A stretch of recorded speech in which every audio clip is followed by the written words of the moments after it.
Olá pessoal, tudo bem com vocês? Sejam todos muito bem-vindos ao Clube dos Dividendos. Eu sou o Bruno Mazzoni e no vídeo de hoje, vídeo clássico do domingão aqui, nossa prestação de contas da Magalu. Mais uma semana difícil para a Bolsa, sexta-feira especificamente, no período da tarde, com mais ruídos, envolvendo aí o ministro Fernando Haddad e representantes aí do Banco Santander em reunião de portas fechadas, vazou, ou pelo menos há ali especulação de algumas falas ou tratativas, respostas que o ministro tenha dado para representantes do Banco Espanhol que desagradaram bastante o mercado. Se é verdade ou não, o ministro já desmentiu, mas não foi o suficiente para trazer no mercado pós-payroll de sexta-feira, pós-almoço, um viés de forte baixa. Né? Vou trazer para vocês, pessoal, a atualização da Magalu, mas como de praxe já nesses vídeos de prestação de contas de domingo, tanto da Itaúsa como da Magalu, comenta um pouquinho sobre o cenário macro, né? E aqui eu vou trazer nas pautas a curva de juros, cavalar. Pessoal, a abertura que nós tivemos nessa última semana não foi brincadeira.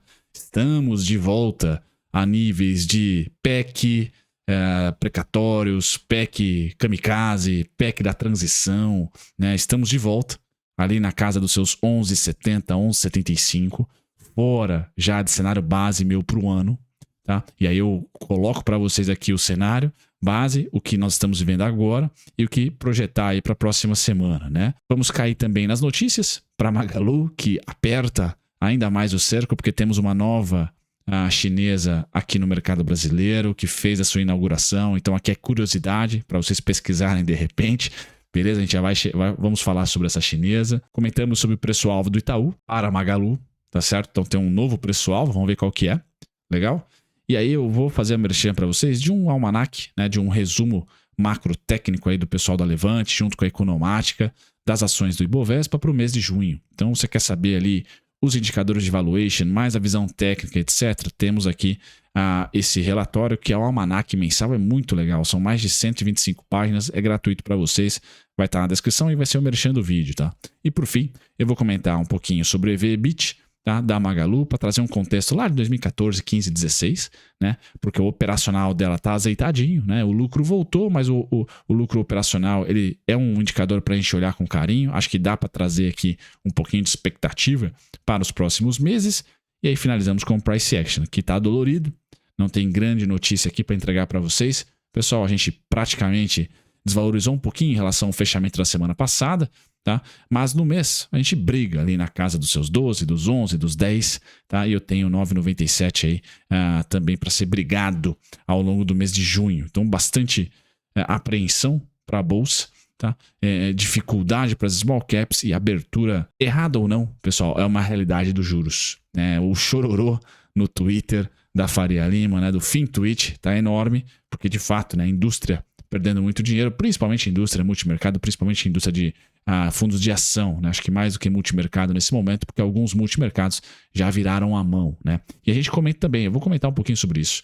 No mais, disclaimer na tela, eu sou o Bruno Mazzoni, seja muito bem-vindo ao Clube dos Dividendos, pessoal, que toda semana, no caso da Magalu e da Itaúsa, né, eu repito as análises semanais e utilizo essas duas companhias basicamente para falar, dar os meus pitacos, os meus chutes aqui sobre o cenário macro e atualizar a parte técnica, né, que está muito difícil no caso da Magalu. A Itaúsa tá de vento em polpa, né? É mais tranquilinho ali, docinho, fazer análise principalmente de comportamento, né? De preço. Bom, pessoal, curva de juros, esse é o gráfico que tá na tela para vocês, 2027, que é a que eu monitoro, é aquela que eu mais utilizo para correlacionar movimentos de small cap, ou seja, eu utilizo ela para olhar o gráfico da Arezzo, da Magalu, da lojas Renner, Soma, etc. Tá? E nós tivemos 2024, abertura, tá? Com 2 meses cavalares, né? Aqui, se eu não me engano, nós estamos em junho, maio, abril, tá? E junho, 2 meses de alta. E eu confesso, pessoal, eu não tinha, tá, para a curva de juros 2027 e que a Faria Lima está precificando aqui, que em janeiro de 2027, pessoal, nós teremos uma Selic a 11,75, ou seja, 1,25% acima do que estamos hoje, 10,50. Então a Faria Lima está precificando alta dos juros em algum momento, seja 2024, 2025, no máximo até janeiro de 2027, teremos ali mais de 1% de alta. Eu acho isso maluco. Tá? Nossa economia, não vejo nossa economia aguentando, tá, um juros tão alto por tanto tempo. Tá? Então, se a Faria Lima está imaginando isso, eu não acredito, não porque eu acho que, sei lá, o juros está errado por atividade econômica, inflação, etc. Simplesmente porque a gente não vai conseguir não passar por uma recessão. Tá? Então aí os ajustes serão feitos naturais, aí, principalmente a inflação no caso, e o Banco Central vai olhar para a atividade menos do que inflação. Hoje nós temos um juro real de 7%, inflação está abaixo dos 4%, e juros está lá na casa dos 10,50. Então a Faria Lima está precificando o que aqui, pessoal? Fiscal. Isso tudo aqui, esse movimento de juros, tá? Diferentemente do ano passado, que nós também tivemos uma abertura ali de julho a outubro, e a Bolsa sofreu de julho a outubro, tá? Mas nós sofremos aqui pelo cachorro, né? Por curva de juros americana, por DXY. Esse ano, o primeiro trimestre foi pelo cachorro, tá? Mas o segundo tri, muito mais para dentro aqui.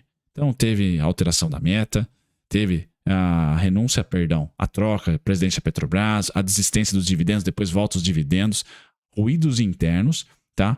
E no primeiro trimestre, o cachorro. No segundo tri, pessoal, já na metade de abril para cá, a gente já tem uma estabilidade, embora não esteja lindo, tá? O payroll e os dados de atividade econômica americana essa semana foram chatos para os emergentes como um todo. Eu mostro para vocês a rentabilidade dos emergentes.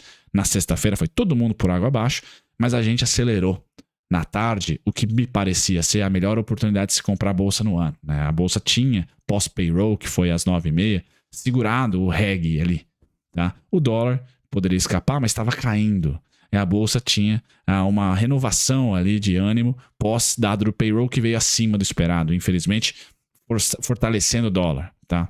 Então, vou dizer para vocês que de metade de abril para cá, ou seja, desse candle gordão de abertura para cá, o cachorro parou de apurrinhar, desculpem a palavra, muito. Tá? E quem ficou mais tenso foi aqui o doméstico. Então, o Brasil começou a desgarrar um pouquinho de Chile e México a partir de segunda quinzena de abril. Até abril todo mundo sofreu e o único que conseguiu se livrar aí, que atraiu fluxo, foi renda fixa americana e bolsa americana. Segunda quinzena de abril em diante, pessoal, temos ruídos domésticos aqui.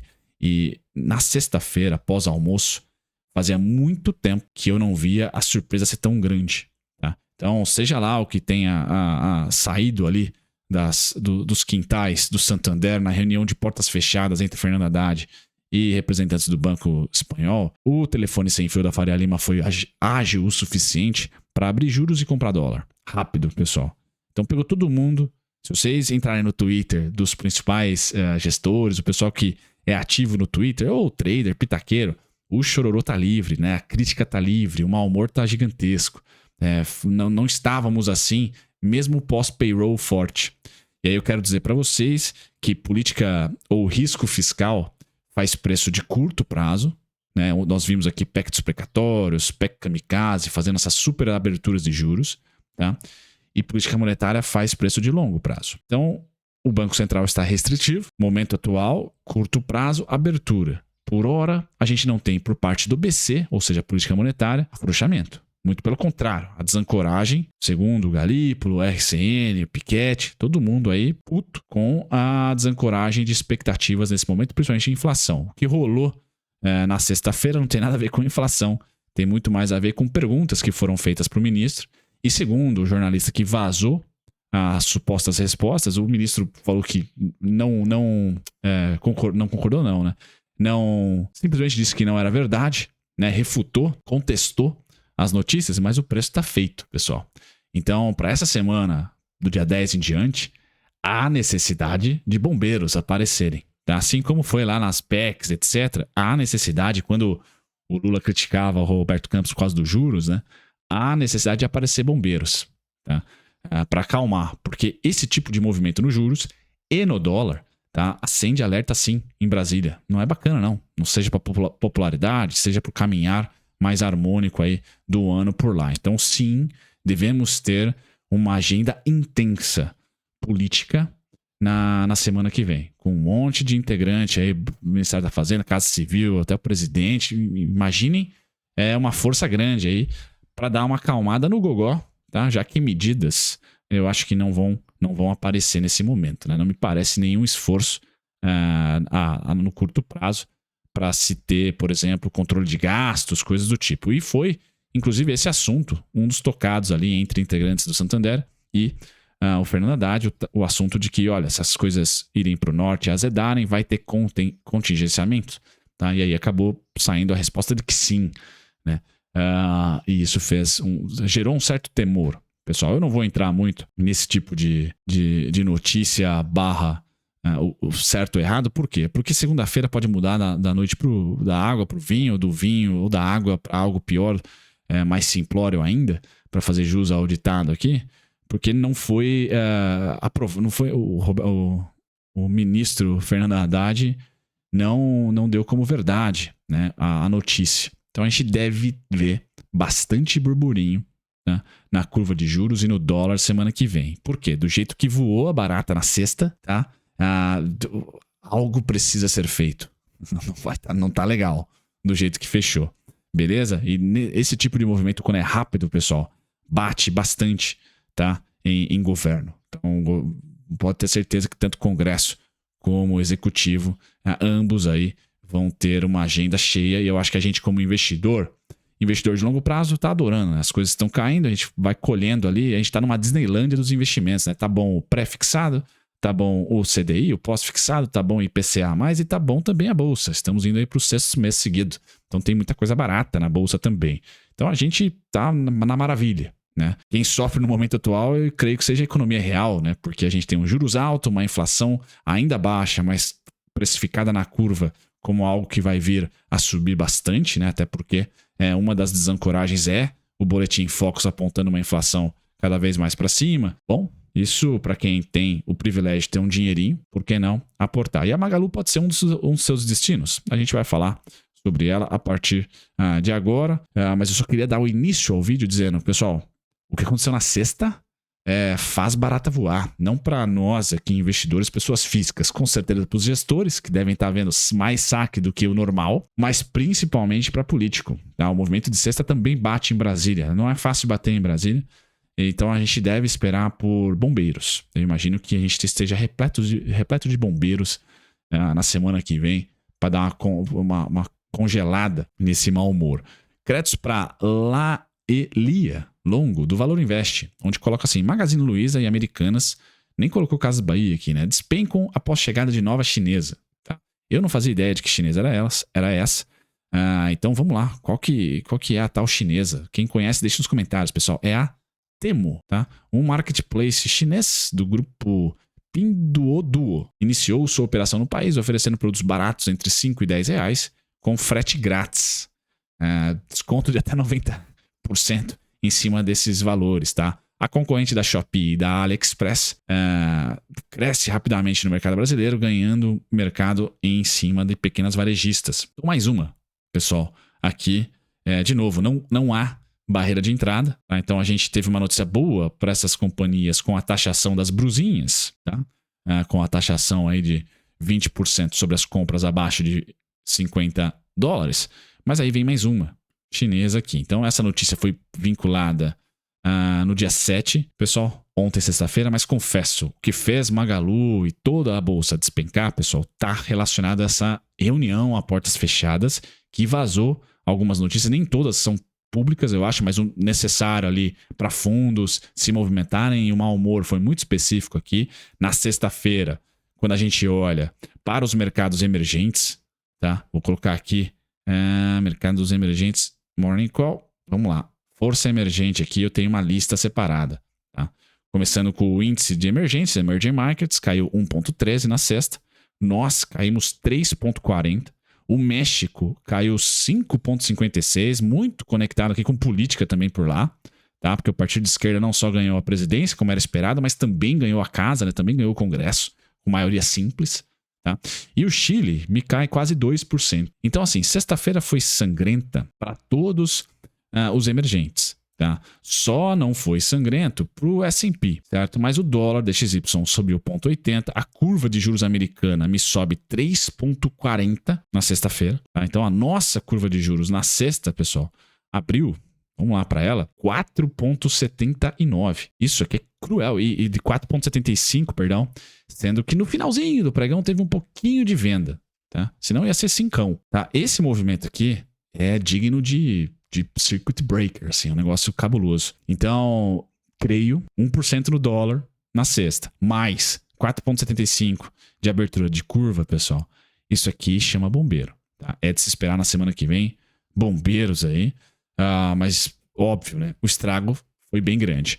Merchan do vídeo, pessoal, caso vocês queiram, né? Não só para Magalu, mas para todas as companhias do Ibovespa, tá? Temos aqui o cenário macro técnico, né? Um pouquinho de análise técnica, mais indicadores de valuation atualizado. Eu vou dar aqui vazão para o EV/EBIT, para o EV/EBITDA, né?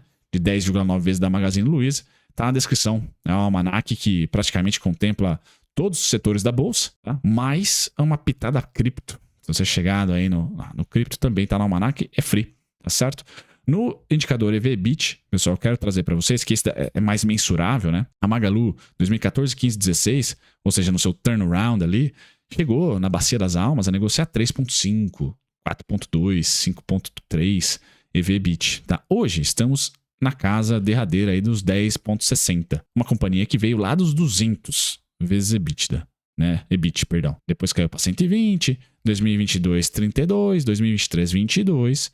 E agora já começa a entrar aqui em um range, né, de valuation, e o lucro está acontecendo, que ajuda um pouquinho, de uma empresa descontada também. Tá? Então todo o crescimento da Magalu, toda a bolha da Magalu, ela foi desarmada. A gente pode dizer isso, pessoal.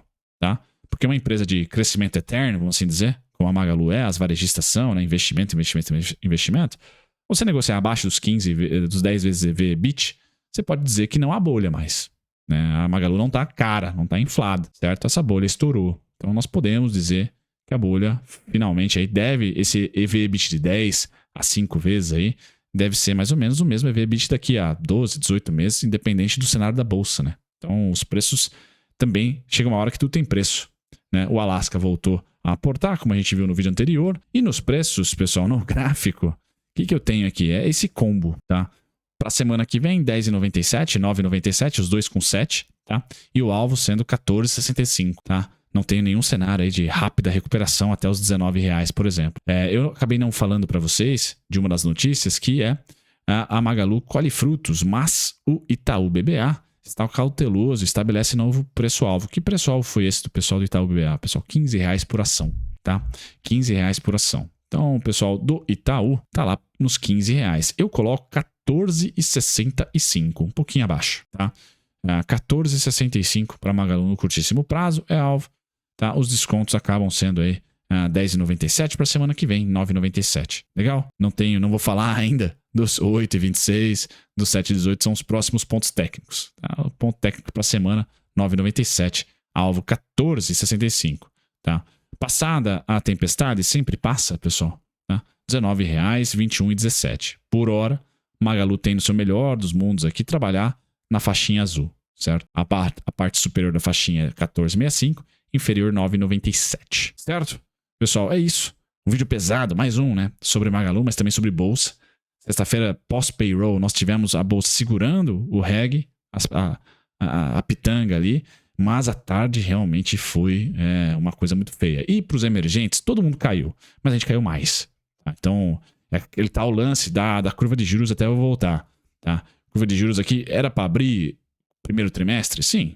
Até ali abril? Beleza. Mas parte de abril e o restante de maio e junho é bem idiosincrático aqui, tá? A gente era para estar não fechando, mas estabilizando. Tá?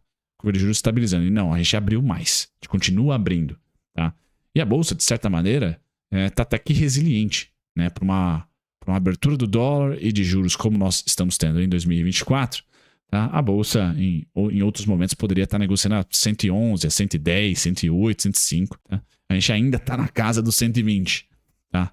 Então, semana que vem, pessoal, para finalizar mesmo, bombeiros é o que a gente precisa. Quarta-feira é o dia mais importante, dia de inflação nos Estados Unidos e dia de decisão do Fed.